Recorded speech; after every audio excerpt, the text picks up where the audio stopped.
안녕하세요. 저는 40대 중반의 여성이자 두 아들을 키우고 있는 엄마입니다. 그리고 또 제 사업을 열심히 키우고 있는 사업가이기도 하고요.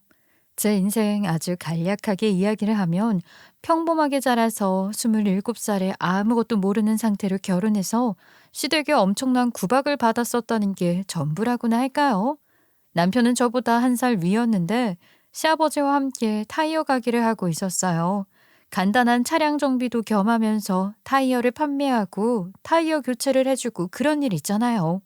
남편이랑은 대학 선배의 소개로 만나게 되었고, 저는 사실 남편에게 엄청나게 마음을 주었던 것은 아니었는데, 남편이 저에게 완전히 반해버려서 졸졸 제 뒤를 쫓아다니면서 인연이 시작되었어요. 어느 수준이었냐면, 친구들이랑 술을 마시러 간다고 하면 술자리에 몰래 따라와서 제가 남자들이랑 어울리는지 안 어울리는지 먼 곳에서 지켜보고 할 정도로 저의 일거수일투족을 궁금해했지요. 사실 그 당시만 해도 스토커라는 게 지금처럼 만연할 때가 아니라서 남편이 저를 스토킹한다고 생각한다기보단 저를 너무 좋아해서 졸졸 쫓아다니는구나 했어요. 예전에는 마음에 드는 여자가 있으면 보쌈해서 데려가는 일이 많았다고 하지 않았겠어요? 물론 제 시대보다 더 윗시대의 일이지만 부모님께서는 그런 일이 가끔 있기도 했었다면서 저에게 남편이 저를 엄청나게 좋아하는구나 하며 안일하게 생각하고 마셨죠. 물론 너무너무 짜증날 때도 있었습니다. 제가 대학 동기들을 만난다거나 직장에 다니면서 일을 하고 있었으니 남자 사원들이랑 연락을 해야 할 때가 있다거나 하면 옆에서 코치코치 캐묻고 싫은 티 팍팍 내고 하니까 왜 저러나 싶었거든요. 아니 뭐 친구들이랑 연락도 할 수 있고 직장 일로 퇴근 후에 연락을 할 수 있는 거 아니겠어요? 남편이 집착을 한다고 생각하게 되었거든요. 이러지 말라고 헤어져야겠다고 생각을 하고 몇 번 이야기를 하기도 했었어요. 그때마다 남편은 잘못했다면서 엉엉 울면서 저 없이는 안 된다고 헤어지지 말아달라고 부탁을 했거든요. 저도 뭐 처음에 호감이 생겨서 만나기 시작했던 거고 만나면서 싫은 일만 있었던 것은 아니니까 한 번, 두 번 넘어가다가 결국에는 결혼하자고 졸라대는 남편에게 홀라당 넘어가게 되었지요. 왜 그랬냐고요? 남편은 남자라는 성별과 엮이지만 않으면 정말로 자상하고 저밖에 모르는 사람처럼 굴었기 때문이었어요. 늘 표현도 많이 해주고 늘 제 위주로 모든 것이 돌아가는 사람이었기 때문에 만나서 남자라는 성별이랑 엮이는 일 외에는 속 썩을 일이 전혀 없었거든요. 사실 뭐 제가 매우 예쁜 것은 아니어서 남자와 엮이는 걸 왜 저렇게 불안해하고 싫어하나 이해를 못했던 부분이 있긴 했지만 남편은 늘 이렇게 말해 주었습니다. 당신이 왜 안 예뻐? 너무 예뻐. 내 눈에는 당신이 전전이고 송혜교야. 세상에 그 어떤 사람을 데리고 와도 당신보다 예쁜 사람 없고 내 마음에 드는 사람도 없다고. 너무너무 사랑해서 그래. 다른 사람들에게도 당신이 이렇게 예뻐 보일 텐데 걱정이 돼서 그런다고. 그러니까 제발 나랑 결혼해주라. 내 여자다 확실하게 도장 찍고 싶단 말이야. 기가 막힌 프로포즈였죠. 솔직히 저도 제 주제를 알아서 남편이 아니고서야 이렇게까지 저를 사랑해줄 남자가 없다는 것을 알기도 했고, 그래서 결혼까지 하게 되었어요. 구구절절 이야기하는 이유는 네 팔자 네가 꼰 거 아니냐 하고 생각하실지도 몰라서 그럽니다. 그때는 제가 꾸고 있다는 생각도 전혀 못했거든요. 저밖에 모르는 남자였고 저 아니면 안 된다는 남자였으니까요. 아무튼 남편과 27살 어리면 어린 나이에 결혼을 해서부터는 은근한 가스라이팅에 시달리게 되었어요. 그리고 앞서 말했듯이 시댁의 구박도 받았지요. 아니 구박할 일이 뭐가 있냐고요? 그러게 말이에요. 제가 뭘 그렇게 잘못했는지 잘못한 거 하나 없는데 괜히 꼬투리 잡아서 은근히 사람 피를 말리더라니까요. 차라리 대놓고 욕하고 윽박을 지르면 도망이라도 가겠다는데 그런 건 또 아니었고요. 우리 아들이 며느리 아니면 안 된다고 하도 난리를 쳐서 결혼을 시키긴 했다만 나는 솔직히 30 넘어서 결혼하는 게 좋지 않았겠냐 싶었는데 말이야. 그렇게 둘이 하루빨리 결혼을 해야 하는 이유가 뭔지 일찌감치 결혼했으면 그 임신이라도 빨리 해라. 젊었을 때 낳은 애랑 늙어서 낳은 애랑은 천지 차이야. 아직 회사에서 제대로 자리를 잡지 못해서 적어도 대리까지는 달고 임신을 하고 싶어서요. 아직은 어머님 말씀대로 나이가 어리니까 조금만 더 사회생활을 해볼게요. 뭐야? 아니, 여자가 데리다는 게 쉬워? 남자들한테 다 밀린 다음에 마지막에 되는 거 아니냐? 그러지 말고 어차피 애 낳고 나면 그만둘 회사인데 지금 그만두고 임신이나 신경 써. 저 아이 낳고도 회사 그만둘 마음 없는데요. 어떻게 들어간 회사인데 아이를 가졌다고 그렇게 금방 그만둘 수 있겠어요. 저도 제가 하고 싶은 일 하면서 살고 싶어요. 이래서 여자가 대학을 나오면 안 된다니까. 아주 하나하나 자기가 남자라도 된 줄 알고 나대기나 하지. 어차피 그 윗자리는 남자가 다 할 건데 밑에서 뭘 하겠다고. 하고 싶은 걸 다 하면서 어떻게 살아? 아유, 집에서 얌전히 애나 키우고 남편 내조나하고 그럼 됐지. 여자가 최고로 잘해야 하는 일이 집안일인 거야. 우리 시어머니는 어릴 때부터 남동생들 뒷바라지를 그렇게 하면서 살아오셨대요. 그렇게 남동생들 대학도 보내고 번듯하게 취직할 때까지 도시락 싸들고 다니고 양복 다려주고 그랬다네요.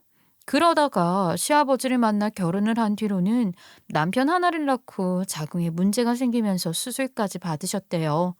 자식을 둘 이상 낳고 싶었다는데 아이를 더 이상 가지지 못하니까 남편 하나 제대로 키우겠다고 고등학교를 졸업할 때까지 매일 아침마다 학교를 데려다 주고 또 학교 급식이 맛없다고 하니 도시락을 싸주고 아무튼 과보호를 엄청 하면서 키웠다고 하더라고요. 그렇게 과보호해서 키운 아들이 저를 졸졸 쫓아다니면서 정신 빠진 사람처럼 해벌레 하고 있으니까 저한테 질투가 난 건지 뭔지 아니 왜 시어머니들은 죄다 아들을 자기 애인인 것 마냥 그렇게 생각을 하는 건지 이해를 할 수 없다니까요. 결혼을 하고 나서도 주말만 되면 시댁에 와라. 너희 어디 갈 때 나도 데리고 가라. 아주 못 붙어 먹어서 안달난 사람처럼 굴었습니다. 저는 이게 정말 너무 스트레스였어요. 처음에는 뭐 시집살이라는 게 다 똑같은 거지 하고 참고 살았는데 시집살이 그거 힘들더라고요. 정말 얼마나 얄궂게 사람을 괴롭히는지 서서히 피가 마른다는 말이 무슨 뜻인지 알겠더라니까요. 그래도 어쩌겠어요. 시집 왔는데 고작 얄궂은 시집살이 못 견뎌서 이혼한다는 건 말이 안 되는 것 같고 하니 버티고 버텼죠. 그러다가 글쎄 시어머니가 완벽하게 제 편으로 돌아서게 되는 일이 생겼어요. 정말로 180도 바뀌어서 저를 전폭적으로 지지해주기 시작하셨다니까요. 그게 무엇이냐? 우리 시어머니가 임플란트를 하려고 치아를 5개나 뽑게 되었는데 그 치과 의사가 글쎄 빚이 있었다나 뭐라나 하루아침에 잠적을 해버리면서 제대로 사기를 맞게 된 것입니다. 병원비는 이미 선불로 다 납부를 한 상태였는데 의사는 치아만 뽑아버리고 도망을 갔으니 이게 얼마나 황당한 일이겠어요? 이야기를 듣는데도 아주 기가 막히더라고요. 예, 나 어떡하냐. 이를 5개나 뽑았는데 이제 임플란트를 심어야 하는데 치과가 문을 안 연다. 돈도 다 냈는데 나 완전히 사기당했나 봐. 아우, 이를 어째? 네? 어머님, 오늘 쉬는 날이라서 그런 거 아니에요? 치과가 평일에 쉬는 것도 좀 이상하긴 한데. 아니다. 아예 뭐 여기 빚쟁이들이 줄줄이 와 있고 치과 의사가 글쎄 환자들 돈까지 다 먹고 날라단다. 치과 건물 주인도 와서는 월세 안 내놨다고 저 기계는 자기 거네 어쩌네 엄청 싸우고 있어 지금. 헐, 그럼 어머님 치아는 어떻게 해요? 일단 제가 빨리 다른 병원부터 알아볼게요. 치아 뽑은 지 얼마 안 돼서 엄청 힘드실 텐데.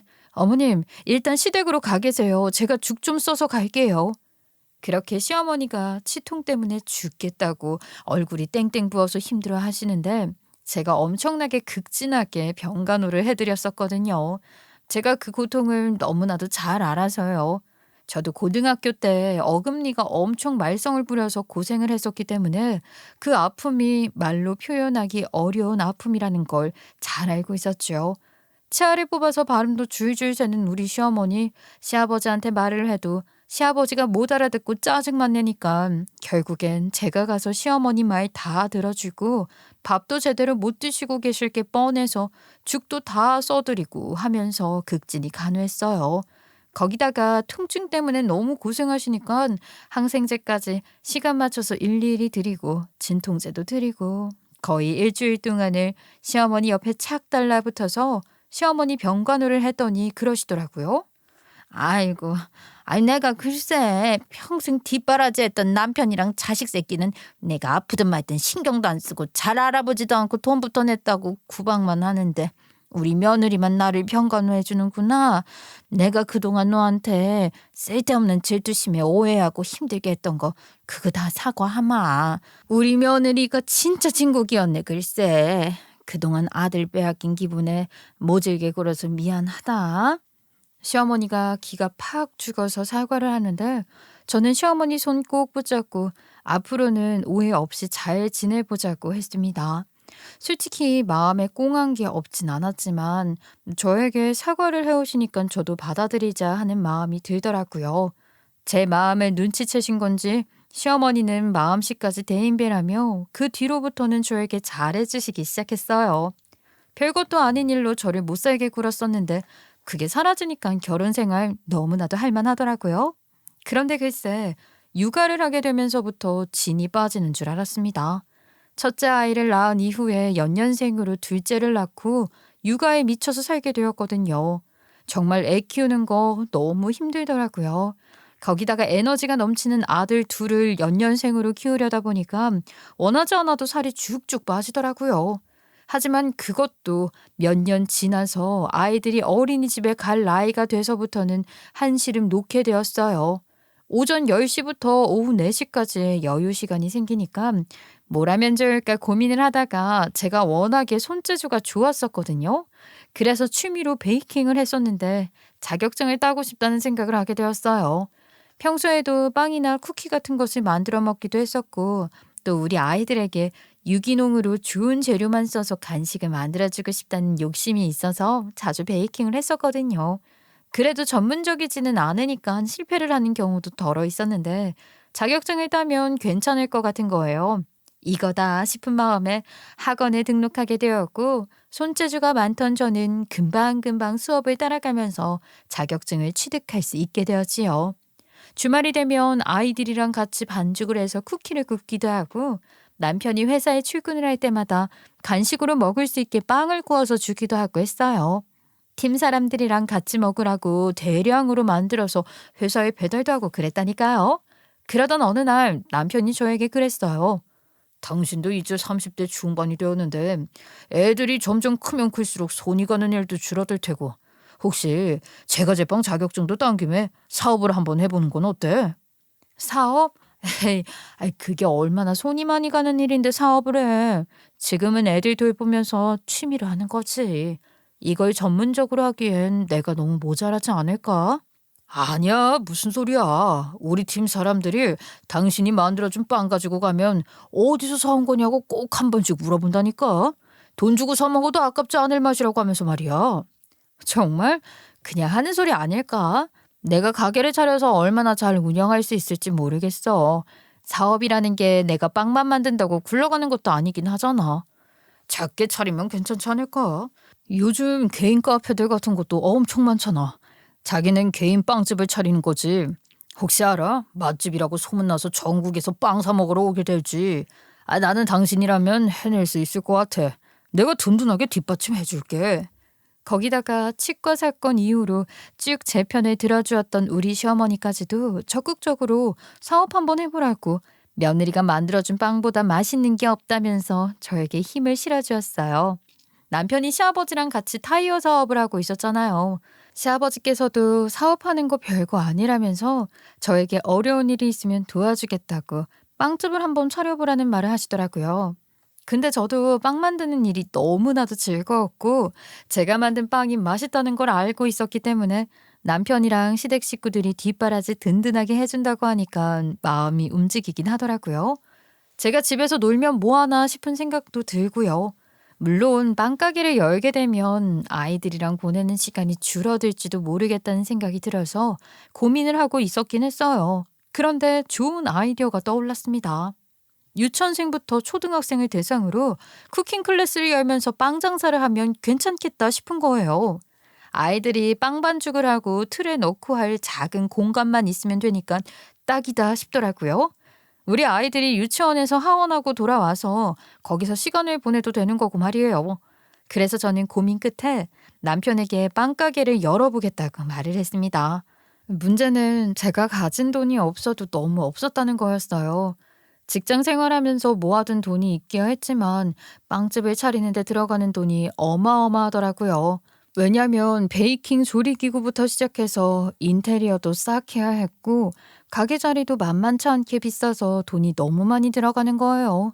그때 우리 남편이 아주 큰 도움을 주었습니다. 물론 대출을 받아야 했지만 그래도 마음만큼은 든든하더라고요. 남편 덕분에 동네 작은 가게에 새를 얻게 되었고 빵집에 어울리는 인테리어를 하고 옆쪽에는 쿠킹 클래스를 열 수 있는 자리까지 따로 마련을 해서 빵집을 오픈했어요. 물론 처음에는 장사가 잘 되진 않았었지요. 동네 프랜차이즈 빵집이 줄줄이 있기도 했고 아무래도 개인 사업장이다 보니까 좋은 재료를 쓰고 싶은 욕심에 단가가 많이 올라가서 경쟁력이 좀 떨어졌거든요. 하지만 쿠킹 클래스가 엄마들 사이에서 인기를 얻게 되면서 빵이 같이 팔리기 시작했고요. 빵 맛이 프랜차이즈 업종보다 월등히 좋으니까 단골 손님들이 줄줄이 늘어나기 시작했어요. 빵집을 오픈한 지 1년이 지나고 나서부터는 오후가 되면 재료가 전부 소진이 되어서 가게를 일찍 닫아야 하는 지경까지 이르렀습니다. 아유, 사장님, 빵 좀 더 만들어서 팔면 안 돼요? 퇴근해서 빵 좀 사려고 하면 이미 재료 소진으로 문을 닫아버리니까 빵 먹고 싶어도 먹을 수가 없네. 맞아요. 방식빵이 정말 맛있는데 매번 가면 없어. 지난번에는 오전에 가서 겨우 하나 건져왔다니까. 나 같으면 물 들어올 때 노젓는다고 양을 2배는 더 늘려서 만들겠다. 사장님이 너무 욕심 없이 장사하시는 거 아니에요? 우리도 맛있는 빵 좀 줄 안 서먹고 먹어보자고. 동네 사람들은 빵이 너무 모자란 거 아니냐고 더 만들어 달라고 했지만 계산대에서 일을 하는 아르바이트생 1명 빼고는 혼자서 모든 빵을 만들어야 하기 때문에 저 혼자 감당하기엔 너무나도 벅찬 수준이었어요. 결국에는 안 되겠다 싶어서 빵을 만들 수 있는 자격증을 가진 사람으로 직원 하나를 더 뽑기로 했고 결국에는 아주 마음에 드는 20대 후반의 여자를 뽑게 되었습니다. 아르바이트생의 이름은 민주였는데 민주는 정말 손이 빨라서 저의 보조를 완벽하게 해내게 되었고 기존에 만들던 양보다 2배는 더 빵을 만들 수 있게 되어서 오후 늦게까지 장사를 할 수 있게 되었어요. 민주는 다른 업무는 전혀 보지 않고 빵을 만드는 일만 했기 때문에 오전에 일찍 출근해서 점심시간쯤 되면 퇴근을 했어요. 나머지는 반죽을 구워서 내놓기만 하면 됐기에 딱 시간이 알맞더라고요. 처음에는 자격증을 딴 지 얼마 안 된 민주가 좀 못 믿었긴 했지만 이야 2년이긴 한 건지 손발이 너무 잘 맞았어요. 민주 아니었으면 저도 이렇게까지 빵 장사를 할 수 없었을지도 모르겠어요. 그렇게 장사를 꾸준히 하다 보니까 점점 매출이 오르다 못해 하늘을 치솟게 되었고 입소문이 퍼지면서 옆 동네에서도 다른 동네에서도 빵을 사러 왔기 때문에 가게를 더 확장해야겠다는 결론이 나오게 되었습니다.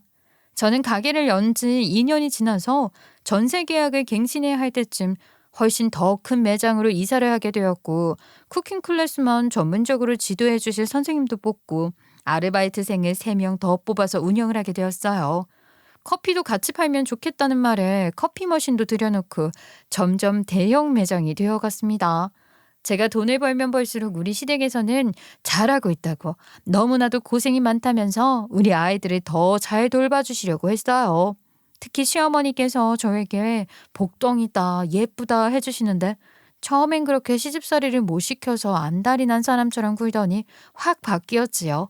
귀여운 아들들의 늘 제 편인 남편, 저를 구박하지 않는 시대까지 완벽한 삼박자가 맞춰져 간다고 생각을 했어요. 그렇게 제 나이가 40이 되었을 때 남편의 일도 바빠졌습니다. 요즘 통장사가 안 돼서 우리도 방법을 좀 바꿔보기로 했어. 아버지도 더 이상은 나이가 드셔서 일을 하시기 힘드시니까 내가 혼자 맡아서 하기로 했고 요즘은 타이어 교체를 직접 와서 한다기보단 출장으로 많이 간다고 하더라. 장비 몇 개만 있으면 가능하긴 하니까 그래서 우리도 출장을 겸해보려고 직원들도 2 더 뽑았고 출장 다니려면 너무 힘들지 않겠어? 당신이 언제든지 힘들면 말해. 내가 도와줄게. 당신 가게는 여전히 잘 되고 있어서 좋겠다. 아무래도 요즘 장비값은 점점 올라가는데 서비스 값은 떨어지는 추세라 남는 게 별로 없네. 어깨가 무거워. 당신이 너무 힘들면 언제든지 일 그만둬도 되는 거 알지? 나랑 같이 우리 가게에서 일을 해도 좋을 것 같은데. 뭐? 그럴 순 없지. 이 가게가 어떤 가게인데 그만두라는 말을 할 수가 있어. 우리 아버지가 피땀 흘려 일군 일터야. 내가 당연히 유지를 해야지. 당신이 돈을 좀 번다고 너무 유세 떠는 것 같아서 좀 그렇다. 아, 유세라니. 그런 적 없어. 당신이 너무 힘들까 봐 걱정되어서 부담 갖지 말라고 내가 돈 충분히 버니까 걱정하지 말라고 한 소리지. 그러니까 그게 나를 무시하는 말 같아서 기분이 영 별로다 이 말이야. 내가 여태까지 먹여 살려놨더니 돈으로 나를 무시하는 거 같잖아. 당신 뭐 안 좋은 일이라도 있었어? 너무 예민한 것 같아.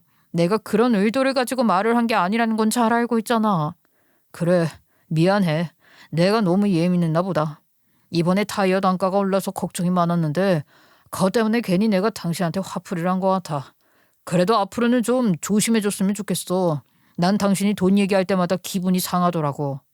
아, 내가 일부러 돈 자랑하는 것도 아니고 당신 부담 갖지 말라고 하는 이야기인데 그렇게 오해를 하니까 나도 기분이 좀 그러네. 나도 조심할 테니까 당신도 너무 꼬아서 듣지 마. 마음에 여유가 없어서 그런가 봐. 아버지께서 손을 딱 놓으시니까 혼자서 해야 할 일이 너무 많아서 더 부담되고. 아, 모르겠다. 그만 얘기하자. 남편은 그렇게 예민하게 구는 일이 많아졌어요. 툭하면 돈 타령을 하고 제가 자기를 무시한다고 하면서 말이에요. 저는 그런 적도 없는데 괜한 오해를 받으니까 속이 상하기도 했었죠. 물론 남편의 마음도 이해를 못하는 건 아니었어요. 남편 입장에서는 어깨가 무거웠겠지요. 시아버지가 열심히 일군 일터를 본인이 망가뜨리고 싶지 않았을 거란 생각도 들었을 거고, 또 두 아들이 있는데 마누라보다 돈을 못 벌어오면 기가 살지 않는다는 생각을 했을 거고요. 뭐 그게 중요한가 싶겠지만 남자들한테는 그게 또 은근 자존심 싸움과 연관된 문제라고 하대요. 이래서 남자라는 생물은 알다가도 모르겠어요. 남편은 점점 더 힘들어지는데 그 와중에 저는 체인점을 내자는 권유를 받아서 준비를 하고 있었으니까 더 마음이 불편했을지도 모르겠어요. 저는 좋은 기회가 생겨서 아주 괜찮은 투자자를 소개받았고 그 사람이 저에게 개런티를 내고 2호점을 내고 싶다고 말을 했기에 2호점을 내기 위한 세부 계약 조율을 하고 있었어요. 사실 이런 일이 처음이니까 뭐부터 해야 할지 몰라서 엄청나게 알아봐야 했죠. 결국 조율을 한 것이 제가 그 사람이 낼 체인점에 인테리어와 간판을 달아주는 대신 수익의 10%를 저에게 매달 준다는 계약을 하자는 것이었어요. 그 조건이 나쁘지는 않다는 생각이 들었기 때문에 저는 더 미룰 것도 없고 오케이를 했죠. 더 안심이 들었던 것은 저와 오랜 시간 같이 빵을 만들어 온 민주의 소개로 알게 된 사람이었기 때문이었어요. 그래도 아는 사람이 걸쳐 있다는 것에 신뢰가 갔지요. 그렇게 몇 개월이라는 시간이 흐르는 동안 체인점에 관한 상의를 하고 간판을 통일성 있게 다시 제작하자. 빵 레시피를 제본해서 알려줘라. 갖은 요구를 다 들어주겠다고 하고 계약서에 사인을 앞두고 있었어요. 남편이랑도 상의를 하고 진행을 하고 싶었었는데 남편이 타이어 교체하는 일을 출장으로 다니기 시작하면서 일이 너무 바빠서 집에 늦은 시간이 되어서야 돌아왔고 늘 곤죽이 되어서 돌아왔기 때문에 뻗어서 잠을 자기 일쑤였거든요. 그래서 체인점에 대한 이야기를 나눌 시간이 없었죠. 저는 그런 남편이 너무나도 걱정이 되었습니다. 이러다가 과로로 쓰러지는 건 아닐까 생각이 많았거든요. 그렇게 계약서에 사인을 하게 된 날, 저는 정말 하늘을 날아갈 듯 기뻤어요. 동네 작은 빵집으로 시작해서 큰 매장으로 확장 이전을 하고 그것도 모자라 2호점까지 내게 되었으니까 말이에요. 2호점을 맡게 된 사람이 저에게 이렇게 꾸준히 하다 보면 전국 체인점도 낼 수 있을 거라고 자기가 다 기반을 만들어준 거라고 말을 하더라고요. 사실 틀린 말도 아니라고 생각했어요. 그 사람 덕분에 인테리어나 간판도 프랜차이즈 매장처럼 통일성 있게 꾸미자고 결정을 할 수 있게 되었고 수익 부분이나 레시피 부분도 정형화되었으니까 말이에요. 물론 큰돈이 깨지긴 했지요. 수익으로 정산을 받는 대신에 제가 인테리어 비용이라던가 간판을 달아주고 레시피북까지 만들어서 줘야 했으니까요. 그래도 성공한 사업가가 되었다는 기분을 지울 수가 없더라고요. 동네 빵집에서 체인점 빵집 대표가 된 것 아니겠어요? 정말 구름 위를 동동 떠다니는 기분이었습니다. 그런데 글쎄, 하늘도 무심하시지. 늘 일이 술술 풀릴 때는 의심을 해봐야 하는 거라고 돌다리도 두들겨보고 건너야 한다는 말이 있는 건데 둥둥 뜨는 기분에 전부 무시를 해버린 대가를 치르게 되었어요. 이게 전부 사기였던 거예요. 민주의 아는 사람이라던 그 투자자는 계약서에서 사인을 하고 나서 저에게 인테리어 비용과 간판 비용으로 돈을 가져가고 레시피북을 받아갔는데 그걸 꿀꺽하고 날라버린 거예요, 글쎄. 수익을 나눈다는 말에 혹해서 그냥 사인을 했던 건데 계약서를 교묘하게 가게를 차린 뒤 나오는 수익을 분배하기로 했던 것이기 때문에 가게를 차리지 않으면 저에게 수익을 정산할 필요가 없다는 뜻이나 다름없게 작성을 한 거지요. 그 사람은 그 큰 돈을 들고 튀었고 제 레시피북을 경쟁 빵집에 팔아 큰 수익을 남긴 겁니다. 우리 가게에서 잘 나가던 상품을 경쟁 빵집에서 더 저렴하게 판매를 하기 시작했고 똑같진 않지만 비슷한 맛을 내고 더 저렴하게 판매를 하는 그 가게에 점점 손님이 몰리기 시작했어요. 더 황당한 건 그 뒤로 민주는 무단으로 가게에 나오지 않았고 연락도 두절이 되었다는 것이었습니다. 저는 그때부터 멘털이 터지기 시작했어요. 돈은 돈대로 손해를 봤지 빵의 물량은 맞춰 나가지 못하게 되었지. 며칠 동안 빵 물량이 없다는 말에 허탕을 친 손님들은 점점 경쟁 빵집으로 발길을 돌리게 되었고 가게를 확장하고 아르바이트생을 7명이나 쓰던 저는 손해를 전부 떠안아야 했어요. 부랴부랴 새로운 제빵사를 뽑았지만 저랑 손발이 맞지 않아서 빵 맛이 떨어지게 된 것은 물론이고 거기다가 이상한 소문까지 돌기 시작하는 거예요. 생전 처음 듣는 소문이었어요. 제가 뭐 빵을 만들 때 재료를 전부 유기농으로 사용한다고 해놓고 알고 보니 싸구려 재료를 쓴다더라. 여태까지 알바로 일을 하던 사람이 빵을 다 만든 것인지 사장은 아무것도 할 줄 모른다더라 하는 이상한 소문 말이에요. 저는 그 사기꾼을 잡겠다고 경찰에 찾아가기도 했지만 제가 이미 계약서에 사인을 했고 가게를 오픈하는 일정에 대해 정확하게 명시를 하지 않았기 때문에 애매하다는 입장이 돌아오더라고요. 저는 정말 술 생각이 절로 날 정도로 피폐해졌어요. 당연히 가게는 제대로 돌아가지 않았고 8개월이 지나자 우리 가게에는 빵이 남아돌 정도로 손님이 없어졌어요. 제가 그 사기꾼을 잡겠다고 민주를 찾아 나서겠다고 가게를 비운 적도 많았고 인테리어 비용이니 간판 비용이니 하며 쏟아부은 3억 가까이 되는 돈 때문에 정신이 혼미했거든요. 결국에는 아르바이트생들의 월급도 제대로 쥐어주지 못할 상황까지 오게 되었고 저는 손해를 잔뜩 입은 채로 가게를 접게 되었어요. 여보 나 어떡해? 내 돈 어떡하냐고. 가게를 다 정리해도 그동안 손해본 게 너무 많아서 빚이 6억이야 6억. 월세도 몇 개월이나 밀렸고 직원들 월급도 챙겨주지 못해서 나가야 할 돈이 태산인데 주방 기계들 중고로 판다고 해도 돈이 얼마 안 돼. 재료 납품하던 거래처에도 대금이 밀려있는데 당신 어떻게 돈 좀 있어? 그러길래 잘 알아보고 계약서에 사인을 했어야지. 손해란 손해는 다 떠안고 이게 어떻게 된 일이야. 그 직원은 아직도 연락이 안 돼? 아니 어쩌자고 사람을 그렇게 쉽게 믿어. 내가 돈이 어디 있어서 6억이라는 돈을 가지고 와. 어쩐지 너무 슬슬 일이 잘 풀린다 싶었지. 아니 이 빚을 다 어떻게 갚아야 할지 막막하다고. 우리 아이들은 어쩌지? 여보 나 어떡해. 어떻게 하냐고 망연자실해 있을 시간에 딴 일이라도 알아보던가. 생각이 너무 많으면 며칠 처가에 가서 정신상태 좀 바로잡고 와. 지금 당신 아무것도 못하고 하루 종일 어떻게만 하고 있는데 아주 답답해 죽겠으니까. 내가 이렇게 힘든데 어떻게 그런 질책만 할 수가 있어? 당신 변했어. 언제는 평생 내 편이 되어준다며. 당장 빚이 6억이란데 어떻게 당신 편만 들고 앉아있어. 그렇게 손가락만 빨고 있어봐야 해결되는 일 하나도 없어. 당신도 생각을 정리할 시간이 필요한 것 같으니까 며칠 처가에 가서 쉬면서 생각 정리 좀 하고 와. 그래도 장모님 옆에 있으면 당신이 정신 좀 들겠지. 이미 가게는 월세를 내지 못해서 건물주가 이미 입구를 막아둔 탓에 들어갈 수가 없었고 직원들은 월급을 달라고 안 그러면 노동청에 신고를 하겠다고 하나같이 저를 쪼아대고 있는 실정이었기 때문에 제가 출근을 할 수도 없었거든요. 계약서에 사인 한 번을 잘못했다고 이렇게까지 큰일이 날 수 있나 싶었어요. 더군다나 사기꾼에게 주었던 돈 일부는 대출을 받았었기 때문에 가게 물건도 하나 건지진 못하는 실정이었습니다. 다들 저에게 돈 내놔라, 돈 내놔라 하는데 노이로제가 걸릴 것 같았어요.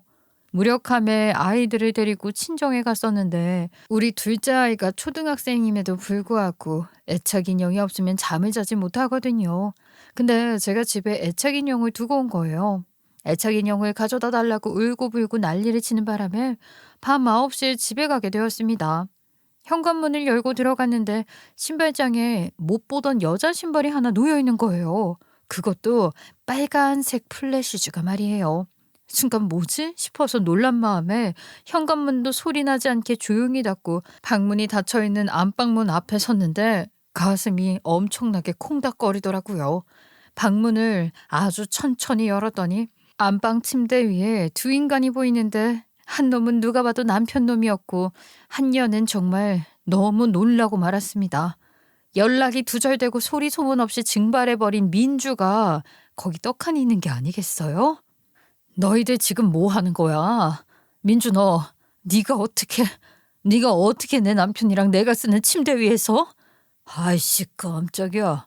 아니 처가에 있으라고 했더니 왜 또 집에 기어 들어왔어? 2시간 전에 장모님한테 분명 당신이 처가에 도착했다는 연락을 받았는데 둘째가 인형을 가지고 오라고 해서 잠시 들렀더니 내가 이 꼴을 보려고 여기 온 건가 보다. 이게 어떻게 된 거야? 아니 민주 니년이 뻔뻔하게 감히 내 남편이랑 바람을 피워? 둘이 어떻게 언제 어디서부터 만난 건데? 그래 내가 민주 씨랑 바람 좀 피운다. 됐냐? 너네 가게에서 일하는 거 오며 가며 보다가 눈 맞았다. 여태 출장을 가네 뭐네 했던 것도 전부 거짓말이었니? 너희 둘이 만날 시간이 언제 있다고 만난 건데? 출장을 매일 같이 하루 종일 가겠냐? 생각이라는 걸 좀 해라. 우리가 만난 지도 벌써 몇 개월인데 눈치 한 번을 못 채더니. 그럼 그 사기꾼도 너희 두 사람이 짜고 친 고스톱이야? 나를 망하게 해서 이혼하고 너희 두 사람이 지지고 볶고 살기 위해서 그런 짓을 한 거냐고? 모르겠는데? 아이 그건 너 알아서 생각해. 어차피 말도 안 되는 갚을 수도 없는 미질진 주제 내가 너랑 어떻게 더 살겠냐? 그러길래 계약서 같은 건 꼼꼼하게 따져보고 사인을 하라니까. 내 말을 더럽게 안 듣더니 설마 너 빚짓년 주제에 나랑 계속 살 생각을 했었던 것은 아니지? 누굴 사주로 몰아넣으려고.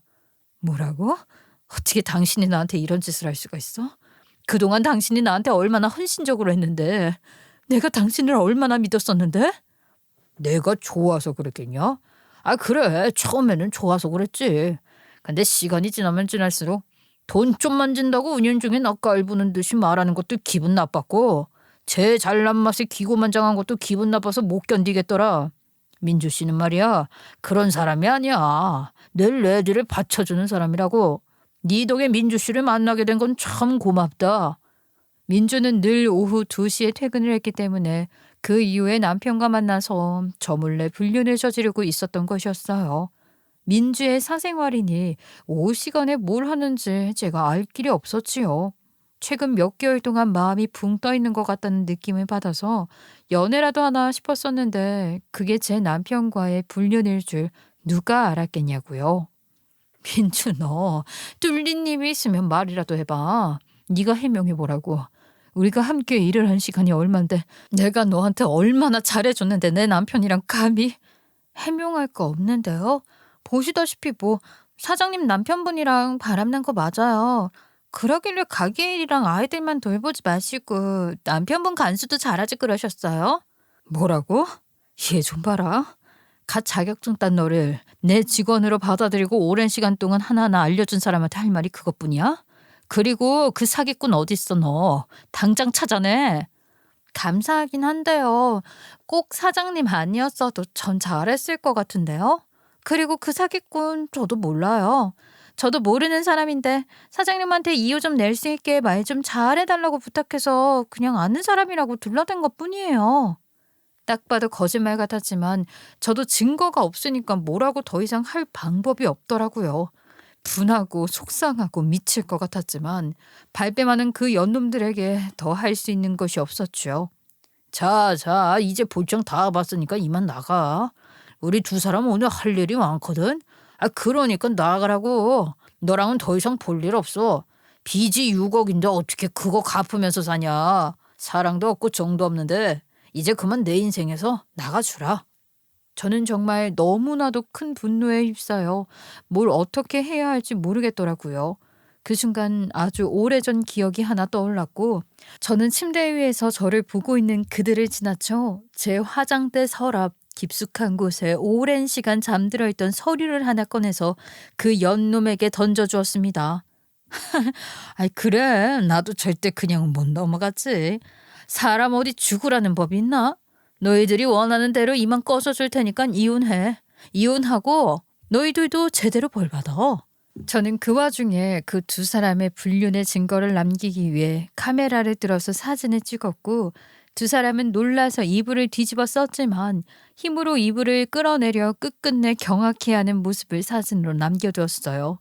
그 두 사람이 혼비백산한 얼굴로 제가 던진 서류를 손에 집어들고서는 거기에 적힌 내용을 확인하더라고요. 그러더니 남편놈의 얼굴은 경악으로 물들었고 민주녀는 남편을 보면서 이게 뭐냐고 닥달을 하기 시작했어요. 그 서류가 뭐였냐고요? 바로 연대 보증 서류였습니다. 제가 처음에 가게를 오픈할 때 돈이 없었다고 했잖아요. 직장 생활을 하고 있었던 것도 아니었고 하니 가게를 잡기 위한 대출이 나오지 않았거든요. 그때 남편이 타이어 사업장을 시아버지랑 같이 하고 있었기 때문에 타이어 회사에 대한 가치를 인정받아 연대 보증을 서주었기에 대출을 받아서 가게를 오픈할 수 있었던 것이었어요. 10년이 넘는 세월이 지나면서 돈도 많이 벌고 했기 때문에 남편 놈은 연대 보증에 대한 내용은 싹 다 까먹은 거지요. 저도 기억을 못하고 있다가 이번에 큰 빚을 지게 되면서 생각이 나게 된 것이었거든요. 일이 이렇게 어긋난 이후에 남편의 타이어 가게에까지 손해를 끼치게 되는 건 아닐까 더더욱 고민이 많았었는데 이렇게 제 뒤통수를 때린 놈에게 제가 왜 그런 고민을 했는지 모르겠네요. 이제는 역으로 대갚아줘야 하지 않겠어요? 예, 이게 뭐야? 연대 보증? 그러면 저 여자 빚을 오빠가 같이 갚아야 한다는 소리 아니야? 아니 계약서에 사인을 잘 보고 하라더니 이게 뭐야? 이거 벌써 10년도 더 된 일인데 아직도 이걸 가지고 있었단 말이야? 그럼 지금 오빠한테로 빚이 넘어간다는 소리야? 이게 뭐냐고. 아 시끄러워. 좀 조용히 있어봐. 당신 이거 뭐야? 이런 식으로 뒤통수를 치려고 아직도 들고 있었던 거야? 뒤통수를 친 게 누군데 그래? 나 무일푼으로 아예 파산 신청할 거니까 네가 잘 갚아봐. 나는 뭐 가진 게 없어서 이럴 것도 없지만 너는 그 잘난 타이어 가게 있잖아. 이혼만 하면 장땡이라며. 그러면 우리 아무 걱정 없이 살 수 있을 거라고 했잖아. 시끄럽다고. 아 진짜 유부남이라도 어떻게든 꼬셔서 편하게 살아보려고 한 주제. 자꾸 말을 얹고 지랄이야.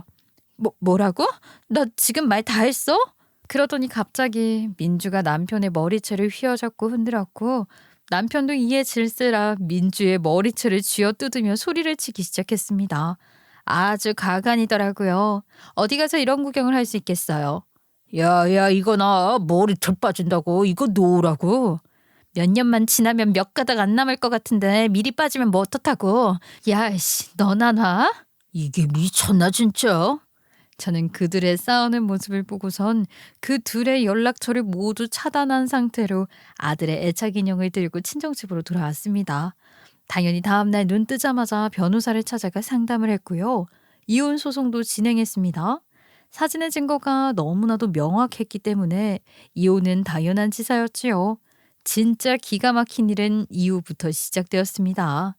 전 남편은 연대보증 때문에 저와 함께 6억이라는 빚을 갚아야 할 지경에 이르렀고 당연히 그렇게 큰 돈이 없었던 전 남편 놈은 삶이 막막해졌죠. 저는 빵가게를 제외한 재산이 일절 없었고 집이며 차며 뭐며 전부 전 남편의 이름으로 되어 있었기 때문에 전 남편이 전부 떠안아야 할 지경이 되었습니다. 빚이 전부 전 남편에게 넘어간다는 사실을 알게 된 민주녀는 전 남편에게 이별을 통보해 버렸더라고요. 기가 막히죠. 빚도 떠안고 이혼도 당하고 내연녀까지 도망친 상황에 열이 받은 전 남편은 민준의 집에 찾아가 사실은 자기가 유부남이었고 민주 때문에 가정이 파탄이 났다고 모든 사실을 털어놓은 것입니다. 민준의 집에서는 전 남편이 민주의 결혼을 약속한 남자친구인 줄로만 알았지 유부남이었던 것은 꿈에도 몰랐기 때문에 민주의 뺨을 때리면서 집을 나가라고, 너 같은 딸은 2번 다신 자식으로 인정을 안 하겠다고 난리를 쳤고, 민주는 결국 집에서 쫓겨나게 된 것이었지요. 민주는 결국 가진 돈 탈탈 털어 고시원으로 가게 되었고, 전 남편에게 앙심을 품고 명예훼손으로 고소를 넣었다고 하더라고요. 못 묻은 개가 못 묻은 개 나무란다고 어째 그리 더럽게 소송까지 하는지요. 이 사실을 어떻게 알게 되었냐고요? 이혼한 지 6개월이 지나서 전 남편에게서 연락이 와서 알게 되었어요. 전 남편이 쓰던 휴대폰 번호를 차단해 두었었는데 제가 연락이 계속 닿지 않자 새로운 번호를 봐서 연락을 했더라고요. 이 이야기를 나한테 하는 이유가 뭔데? 뭐 이제 와서 어쩌라고. 민주가 당신을 배신하기라도 했다 이거야? 잘 알겠으니까 알아서 해. 너도 내 뒤통수 때렸잖아. 고스란히 돌려받은 주제에 뭘 잘했다고 나한테 일러바치고 있니? 빚이나 잘 갚아. 네 인생이나 잘 챙기고. 네가 찐 빚인데 왜 내가 갚아야 하는데? 아무리 연대보증이라고 해도 그렇지. 이 빚을 전부 내가 떠안는다는 게 말이나 되는 소리야? 법이 그렇다는데 어쩌겠어? 그럼 개인 파산이라도 하든가. 그러면 너네 집에서 물려준 그 타이어 가게도 사라지겠네? 그러길래 계약서에 잘 보고 사인을 했어야지. 아니면 그 사기꾼 찾아서 3억이라도 돌려받던가. 빚은 나날이 늘어날 텐데 나는 채무 이행할 수 있는 능력이 없네. 재산이며 뭐며 전부 당신 몫이었는데 어떻게 해. 능력 있는 당신이 내야지 뭐. 진짜 이러지 말고 우리 다시 한번 차근차근 생각해보자. 당신 다시 가게 열고 응? 나도 타이어 가게 열심히 해서 우리 힘 합쳐서 빚 갚아보자. 어때? 지랄하네. 바람을 한 번만 피우는 놈이 이 세상에 없다고 하더라. 당신같이 별 볼 일 없이 빚 다 떠안은 인간 뭐 좋다고 바람 또 피우면 어쩔까 전전긍긍하면서 살아. 그냥 혼자 살아. 당신이랑은 더 이상 얼굴도 마주하고 싶지 않고 같은 공간에서 숨도 쉬기 싫거든. 제가 절대로 안 합친다고 그리고 빚도 같이 나눌 생각 없다고 떡하니 버티니까 전 남편은 민주를 소송 걸었더라고요.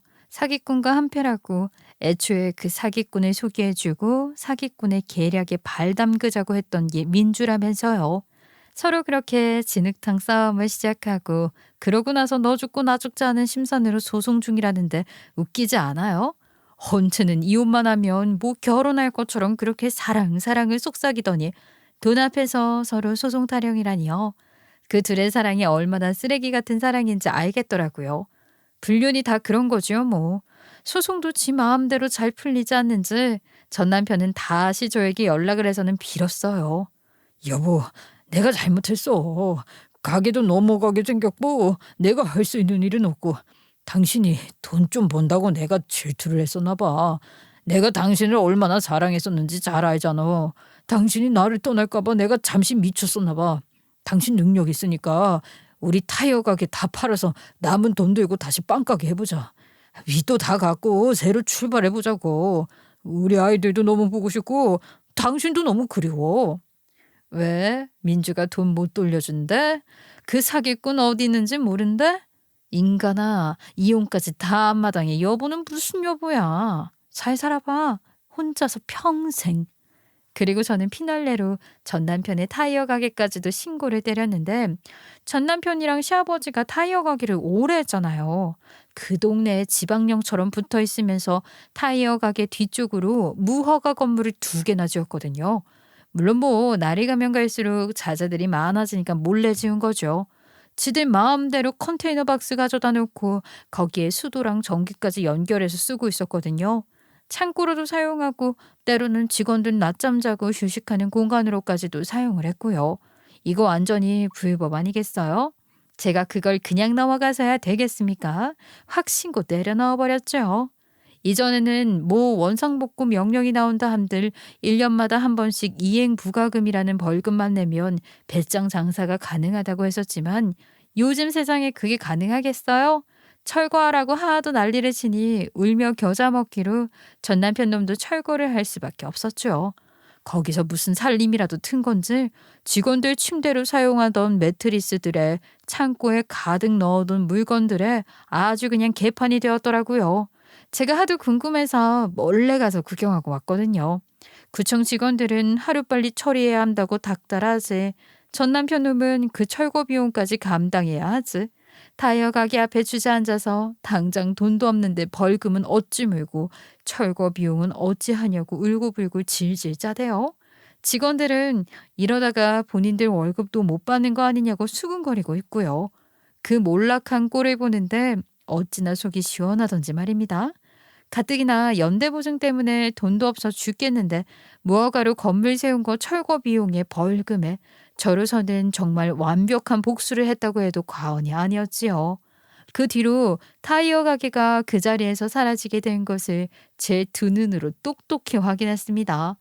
빚 갚느라 아마 팔아치운 듯 싶더라고요. 뭐 집안 대대로 물려줘야 할 타이어 가게니 뭐니 하더니 전 남편 놈이 홀라당 해먹었으니 전 시댁 식구들도 아주 열불 터질 겁니다.